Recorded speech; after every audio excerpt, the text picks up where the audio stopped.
लोगोफोर बरायबाय नोंथांमोनखौ आंनि हारिमु इउटुब चेनेलाव। दिनै समबार बाराय बर'नि सासे फावगिरि सावगारियाव नोंथांमोना नुनो मोनदों। बिथां आदाया जोंनि बर' सावथुन मुलुगाव माखासे फाव खालामो एबा सावथुनाव बाहागो लायो। ओरैनो थांनाय बोसोराव बिनि बर'नि मोनसे फिल्माव फावगिरि महरै बाहागो लादोंमोन। सावथुननि मुङा जिउ दावबायारि। बेवहाय गेम्बु नाम लादोंमोन। बिनि गुबै मुङा रिंकु बर'। दा बे रिंकु बर' आदाया जोंहा जुलि जाबाय एबा हाबा जाबाय। गावनि लोगोरि जिउनि लोगोरि मोनबाय। बे सिख्लानि मुङा, हाबा जानाय जिउनि लोगोरिनि मुङा अनिता दैमारि।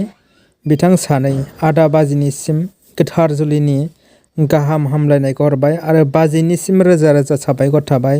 आदाखौ मुगैया मुजुवा जिउनि लोगोरि महरै सायख'नायनि थाखाय।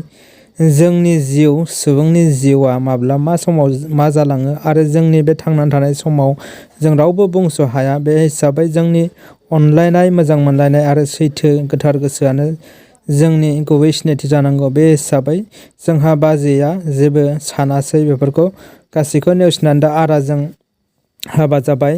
बे आदा रिंकु बर'आ अदालगुरिनि आरो आं मिथिनाय बायदिब्ला बेयो आदाया जोंहा रिंकु बर'आ जोंहा बर'नि सासे गेदेर आबादारि, इन्टारनेसनेल थामहिनबा मुलुगनाङारि आबादारि, जायखौ जों थेनजिं बड'सा होनो, साहा बागान, आरो बियो मेनेजार होननानै मिथिनो मोन्दों आदाखौ, रिंकु बर'खौ। आरो खोनाबावनाय बायदिब्ला रिंकु बर' आदाया माखासे रेस्टुरेन्टनिबो मालिक होननानै खोनादों। दा जेखि जाया मानो, जों बिथां आदा रिंकु बर' आरो बाजै जोंहा अनिता दैमारिनि गोथार जुलिनि थाखाय जों ससियेल मिडियायाव दा जेरैबायदि बिसिनि सावगारिया भाइरेल एबा गोसारदों, बयबो गाहाम हामलायनाय हरदों।